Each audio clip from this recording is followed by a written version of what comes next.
What's up, world? I'm Cameron McKinney, and this is Pop Culture Spotlight, a podcast about the movies The Outpost and the Trial of the Chicago 7.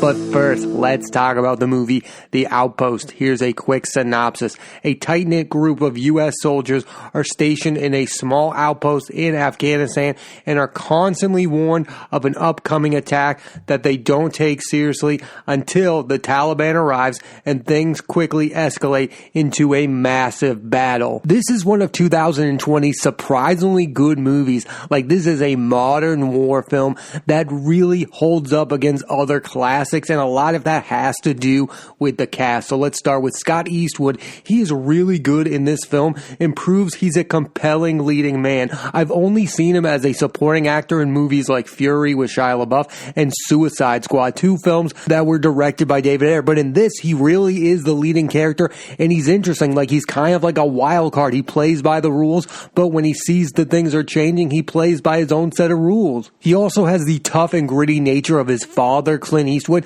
Like, he's not going to be Clint Eastwood, but I can see why people continue to cast Scott Eastwood in their movies. Because if he can be a quarter as interesting as Clint Eastwood, he's a movie star. And that's what I think Scott Eastwood could become. He could become a movie star because he's got some Clint Eastwood in him. Also in this film, you have Landry Jones, who I've loved since I first saw him in X-Men First Class. And since then, he's been on quite a run appearing in Oscar movies like Get Out, The Florida Project, and 3 Billboards Outside Ebbing, Missouri. He also appeared in Jim Jarmusch's zombie movie, The Dead Don't Die. All these movies are directed by top-notch filmmakers. Jordan Peele directed Get Out, Martin McDonagh directed 3 Billboards Outside Ebbing, Missouri, and Sean Baker directed The Florida Project. So that is the key to Landry Jones' career. He is one of the best supporting actors working today because he is working with top-notch filmmakers in interesting films. He doesn't need to be the lead, and in this film, The Outpost, he gives his absolute best performance of his career. He's kind of the mysterious character of the film. Like, you don't quite understand his motivation. He doesn't quite like the brotherhood of being in the military. He's kind of an outcast, but for some reason, he wants to be part of the fight. Like, he is a compelling character, and he's really what makes this movie fascinating. And he doesn't get quite a lot of credit for being in all those good movies. Like, nobody talks about Landry Jones when they talk about Get Out or 3 Billboards Outside Ebbing, Missouri. It's cool for him to be in a flashier role in a film like The Outpost, where I think he will get the credit he deserves for being one of the best supporting actors working today. And then there's the big movie star who appeared in this film. That's right, Orlando Bloom is in this movie, and I think the career of Orlando Bloom is fascinating. He's been a movie star from the get-go, starring in franchises like Lord of the Rings and Pirates of the Caribbean, and he also starred in epic films like Black Hawk Down and Troy, and now he's in the indie part of his career.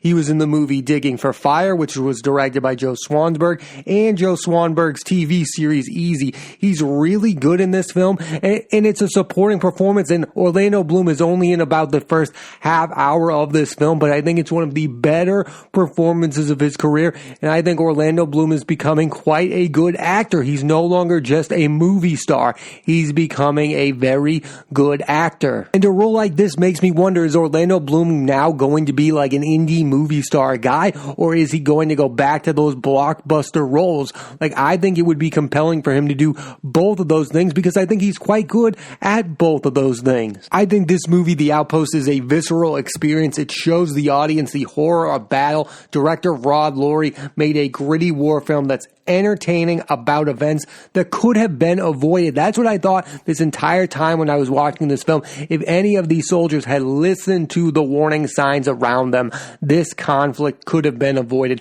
I think this movie is interesting because it's about no matter how prepared you are for war, it can still be unexpected if you don't take it seriously. Like, a lot of the people in this movie take the idea of this upcoming battle lightly, and again, they call this guy who's warning them, they're saying that you're the boy who cried wolf. Like, this battle is never going to happen, and then when it does, it's the most unexpected and grueling thing about these people's lives. I think this movie, unlike other recent war films, puts you into the mindset of the soldiers. Like, there are periods in this film where they all think they're going to go home, and then it continues to be postponed until eventually that epic battle does come to their doorsteps. I mean, this could have been avoided if they had been prepared, prepared or if they had rightfully been sent home a lot earlier. I also think for a small indie film like The Outpost, the war scenes, the battle scenes themselves feel epic and on a grand scale. This movie overall gave me exactly what I wanted from a war film.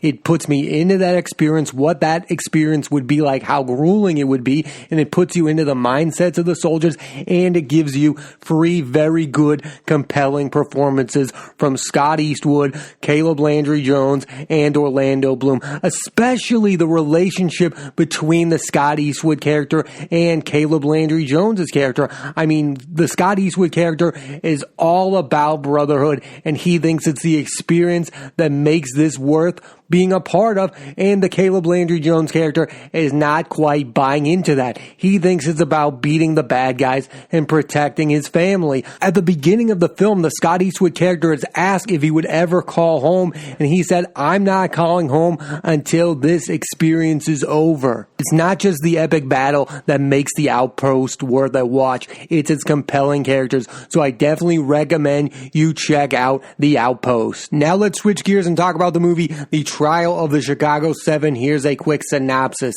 In 1969, 8 men are put on trial for protesting the Vietnam War and for allegedly inciting a riot in the streets of Chicago. The trial itself went on to become one of the most controversial and historical trials in American history. This is the movie that everyone is talking about, the latest film from Aaron Sorkin, and I pretty much, for the most part, love this movie. I think it's at least a top 3 film so far in 2020, and here are the reasons why. First off, I want to say this.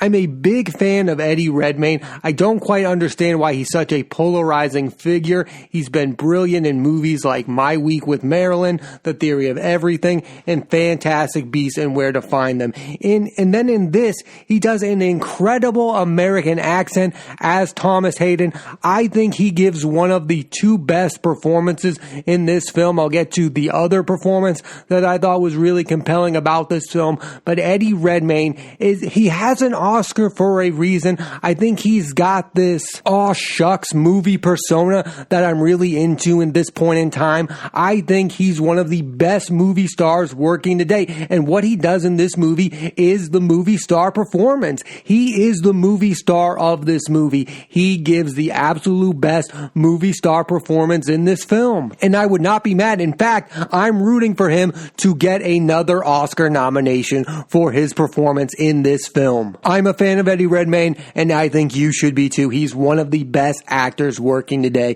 He's different than those other British actors of his time. He feels different than Benedict Cumberbatch. He feels different than Michael Fassbender. He's just got a different style, and I like that style of acting. The other performance in this film that blew me away, that everyone's talking about, comes from Sasha Baron Cohen. He gives the best performance of his career, and he reminds us he's not only a comedic talent, but he's also a fine actor who's been good in other movies like Hugo, Sweeney Todd, and Les Mis. And I think what's powerful about this performance is he's funny in this movie, but he's also effectively dramatic as Abby Hoffman. I wouldn't be surprised if he gets an Oscar nom for this performance. In fact, I think it's going to happen. I think this is the year of Sasha Baron Cohen. He's got this performance, and then he's got Borat 2 coming out later this week. I would predict right now Sasha Baron Cohen is going to bring home an Oscar for Best Supporting Actor for this performance in The Trial of the Chicago 7.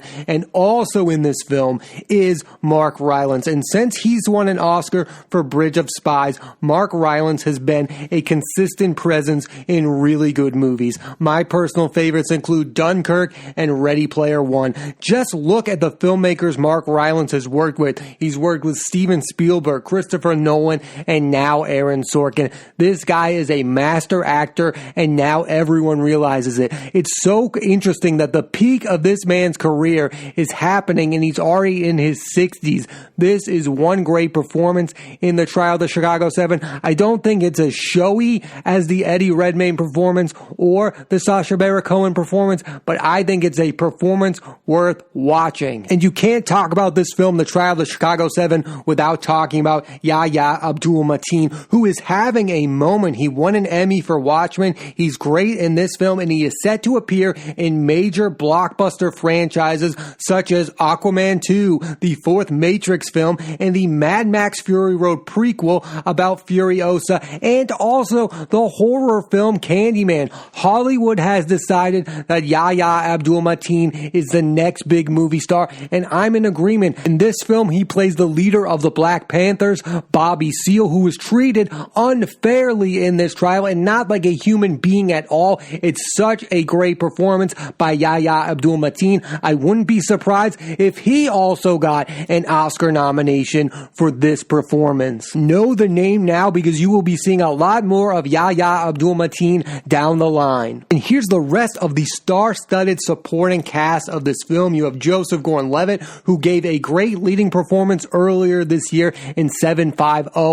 His return to acting has been quite good this year. I mean, you've got that performance, and he's really good in The Trial of the Chicago 7. You also have Jeremy Strong from Succession. I mean, this guy is the comedic relief of this film. Then you have Frank Langella, who plays an evil, over-the-top judge. You have John Carroll Lynch, who's been in films like Fargo, Zodiac, and Crazy Stupid Love. Kelvin Harrison Jr. is in this movie, and he's been brilliant in films like Waves and Loose. And rounding out the cast is Michael Keaton, who's the second half of his career has been great. It's basically happened since he appeared in Adam McKay's film The Other Guys. I mean, since then he's appeared in Oscar films like Birdman and Spotlight. He's been in The Founder, which was a really good film about McDonald's. He was in Spider-Man Homecoming, Dumbo, and oh, by the way, he's set to reappear as Batman in the upcoming Flash film. I mean, I am a huge fan of Michael Keaton. He is one of the best movie stars of all time.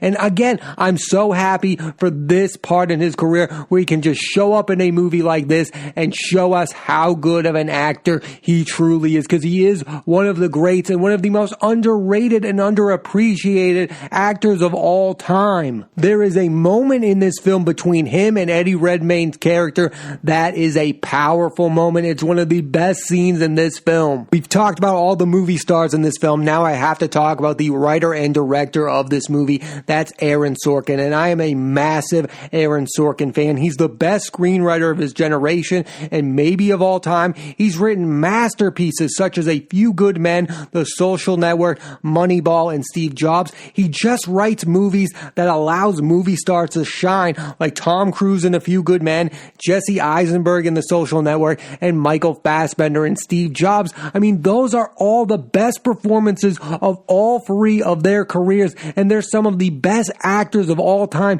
He gets something different out of movie stars that other writers and directors just don't get. I mean, he wrote those films, he didn't direct them, but he gets something. His dialogue gets something out of movie stars that you've never seen from them before. In this movie, I have never seen Eddie Redmayne give that kind of performance before. He's also co-created and written some of the best TV shows of our time, The West Wing. I like The Newsroom. I know a lot of people don't, but I also really enjoy Sports Night. I mean, that's one of those shows that should have lasted a lot longer than it did. I mean, I just don't understand people who are not fans of Aaron Sorkin. He creates movies that are compelling and entertaining unlike any other. He's written my two favorite films of this past decade. That's The Social Network and Moneyball. I mean, again, Moneyball is the best performance of Brad Pitt's career, and The Social Network is the best performance of Jesse Eisenberg's career. And think about how many movie stars have benefited from saying the dialogue of Aaron Sorkin. Jonah Hill delivers the best performance of his career in Moneyball. I mean, that's, again, Aaron Sorkin does magic when he's put together with movie stars. Look at everyone that's come out of The Social Network. They've all become movie stars, yet their best performances are in that movie. Justin Timberlake has never looked the same way again that he did in The Social Network. That is a great performance by Justin Timberlake. He hasn't even been half as good in anything else. Give Aaron Sorkin a movie movie star person with charisma, and he's going to get an all-time great performance from them. And he also wrote the most underrated film of this past decade, Steve Jobs, again, all-time great Michael Fassbender performance. Kate Winslet is incredible in that film. She should have not just been nominated for the Oscar, she should have won, and you get the best performance of Seth Rogen's career. And he gets another great performance out of Jeff Daniels. I mean, give Aaron Sorkin an all-time great actor, and he's going to get the best performance of their career. He's done it time and time again. This is the second film directed by Sorkin. His directorial feature debut was Molly Game. It was a really good movie. Jessica Chastain gave a powerhouse performance in that, but this is a major improvement and gets me excited for his career as a director moving forward. I get the criticism that his movies are better when they're directed by master filmmakers like Rob Reiner, David Fincher, Bennett Miller, and Danny Boyle, but I think Aaron Sorkin has become a really good director, and again, he has his own master dialogue to work with. The Trial of the Chicago 7 is no doubt, in my mind, one of the 2 or 3 best films of 2020 so far. And again, that was delivered by Aaron Sorkin. You have to give him credit where credit is due. He's become a really good director. He's not one of the best directors working today,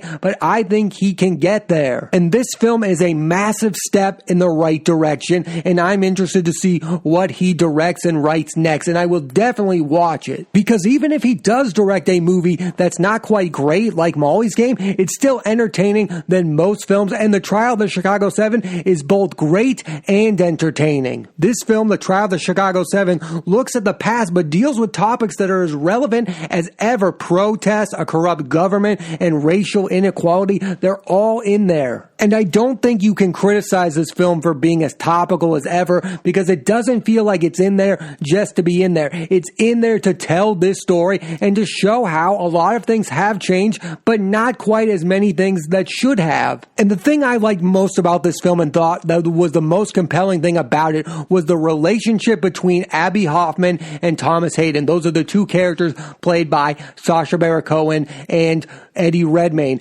I think that was the most interesting aspect of this film, because I think it looks at this idea of what a protest is. You have 2 people on the same side of a protest that can't quite agree on what the message is. And I think in modern times, that's the most relevant thing about this film, is that you can be on the same side of a topic with someone, but be in completely different opinions on where this thing is headed and where it should go. I mean, the Eddie Redmayne character and Sasha Baron Cohen character know who the bad guys are, but they can't quite agree on what the right outcome for where the world, the country should be going. I think it shows it's easy to agree on what's wrong, but it's not always the easiest to agree on what the right answer is. And the Sasha Baron Cohen character and the Eddie Redmayne character can't quite agree until the very end, basically. And even then, they haven't quite fully agreed on what the right direction is. Thomas Hayden thinks that Abby Hoffman is being a clown-like character, and the Abby Hoffman character thinks he has to get as many people to pay attention to the message as possible. They agree on what's wrong, but they can't quite agree on what the right message is for where the world should be headed. And I think that's the most relevant and compelling thing about this movie, and I think it's the thing that made this a great film, were those 2 performances and the relationship between those 2 characters. I think Eddie Redmayne and Sasha Baron Cohen should be nominated, at the very least, at the Oscars this upcoming year for these performances, and they should probably win, in my estimation. Again, I don't think Eddie Redmayne will. I think Sasha Baron Cohen will, but I think both should be nominated, and both, in my opinion, should win. It would make me happy if both of these performances won, because that's how good I think they are. I haven't seen a lot of great performances in 2020, but those 2 are at the top of my list. Again, I just love that idea that why protesting is difficult is because you can have 2 people like Abby Hoffman and Thomas Hayden on the same side with vastly different viewpoints on what they are fighting for and what the outcome should be. That's what I took from this film. I know there's a million different things you can take from this film. I know a lot of people really like this film but have issues with it. I can see where those issues are. I really liked it. I think it's one of the best films of the year, and it had one of the best endings I've ever seen. I was really moved by that ending. I think Eddie Redmayne really brought it in that moment. That was a powerful moment between Eddie Redmayne and the rest of the characters in that courtroom. There's a million reasons to see this film, but I think the top two reasons to see it are the performances of Eddie Redmayne and Sasha Baron Cohen, along with great performances from Mark Rylance, Yahya Abdul-Mateen, and many, many others. I definitely recommend you check out The Trial of the Chicago 7. Thanks for listening to this edition of Pop Culture Spotlight. I'm Cameron McKinney. There'll be a new episode of the podcast every Thursday on Apple Podcasts and iTunes, and this week I put the spotlight on the movies The Outpost and The Trial of the Chicago 7. Next week I'm putting the spotlight on the movies Rebecca, starring Lily James and Armie Hammer, and the latest film from Sofia Coppola, On the Rock, starring Rashida Jones and Bill Murray. So tune into that, and please rate, review, and subscribe.